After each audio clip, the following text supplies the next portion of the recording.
এবং আমরা আসলে জানি না যে আবার কিসের বিনিময়ে আমাদের বিএনপি সরকার কি দিয়ে কখন তাকে বাংলাদেশে নিয়ে এসে তার বিচার নিশ্চিত করবেন। এখানে গুরুত্বপূর্ণ একটা বিষয়, আজকে বাংলাদেশের পররাষ্ট্রমন্ত্রী ভারতে গিয়েছেন বাংলাদেশের সাথে ভারতের সম্পর্ক স্বাভাবিক করার উদ্দেশ্যে। খুনি হাসিনাকে আশ্রয় দিয়েছে ভারত, শহীদ ওসমান হাদির হত্যাকারীদেরকে আশ্রয় দিয়েছে ভারত, বিগত 16 বছর বাংলাদেশের উপরে আধিপত্য চালিয়েছে ভারত, বিগত পুরো সময় আওয়ামী লীগকে ব্যবহার করে বাংলাদেশ থেকে নিজের স্বার্থ হাসিলের সকল পায়তারা চালিয়েছে ভারত। সেখানে সম্পর্ক স্বাভাবিকের প্রক্রিয়া কিংবা সেই কার্যক্রম তো তাদের উদ্যোগ নেওয়ার কথা, তাদের আসার কথা ছিল। তা না করে আমরা দেখি যেই বর্তমান পররাষ্ট্রমন্ত্রী এর আগে তারেক রহমানের সাথে বসার বা ডক্টর ইউনূসকে বসিয়ে দেওয়ার উপহার স্বরূপ বর্তমানে পররাষ্ট্র মন্ত্রণালয় পেয়েছেন, তিনি আবার সম্পর্ক স্বাভাবিক করতে গিয়েছেন। তো আমাদের আসলে আশঙ্কা হয়, কারণ তিনি যখন যেখানে গিয়েছেন তিনি দিয়ে এসেছেন, কখনো নিয়ে আসতে পারেন নাই। তো সেই জায়গা থেকে আজকে তিনি যখন গিয়েছেন, তিনি নিয়ে আসার আগে তাকে তার হাতে একটা জিনিস দেয়া হয়েছে কি, আমার এক বাংলাদেশি ভাইয়ের লাশ।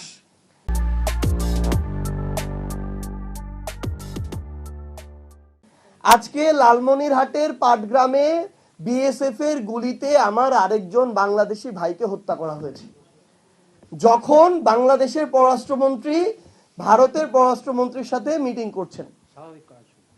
তো এভাবে হচ্ছে সম্পর্ক আমাদের স্বাভাবিক হবে। তো আমরা আমাদের জায়গা থেকে আসলে বিএনপিকে এবং তার সংশ্লিষ্ট সবাইকে একটা জিনিস আহ্বান করি, এখন যারা 8 বছর 10 বছর বয়সে ক্লাস 3, 4, 5-এ পড়ে, সেটা থেকে শুরু করে বাংলাদেশের 60-70 বছর প্রত্যেকটা বছরের বা বয়সের মানুষ জুলাই অভ্যুত্থানে রাস্তায় নেমেছিল। বলে যে একটা জেনারেশন অভ্যুত্থান করলে পরের জেনারেশন করে না। আপনাদের কপালে শনির দশা এই কারণেই যে এই অভ্যুত্থানে একসাথে 3টা প্রজন্ম হাতে হাত রেখে রাস্তায় নেমেছিল। কোনো একটা প্রজন্ম যদি 1-2 বছর পরে অংশগ্রহণ না করে, আরো 2টা প্রজন্ম অপেক্ষা করে আছে নব্য কোনো স্বৈরাচার তৈরি হলেই তাদের পতন ঘটানোর জন্য। তো আমরা আমাদের পরিশেষে আমাদের কর্মসূচিটা ঘোষণা করতে চাই। তার আগে একটা কথা শুধু বলি, সংসদে আমাদের অর্থমন্ত্রী ঋণ খেলাপিদের তালিকা প্রকাশ করলেন 20 জনের। এর মধ্যে আমরা দেখলাম 10 থেকে 11 জন হচ্ছে এস আলম গ্রুপের। আবার সেই এস আলম গ্রুপের প্রতিষ্ঠানকেই তারা নতুন করে কোনো ধরনের শাস্তি প্রদান ছাড়া, কোনো ধরনের ব্যবস্থা নেওয়া ছাড়া তাদেরকে তারা আশ্রয় দিয়ে প্রশ্রয় দিয়ে নতুন করে কার্যক্রম শুরুর অনুমতি দিয়েছেন।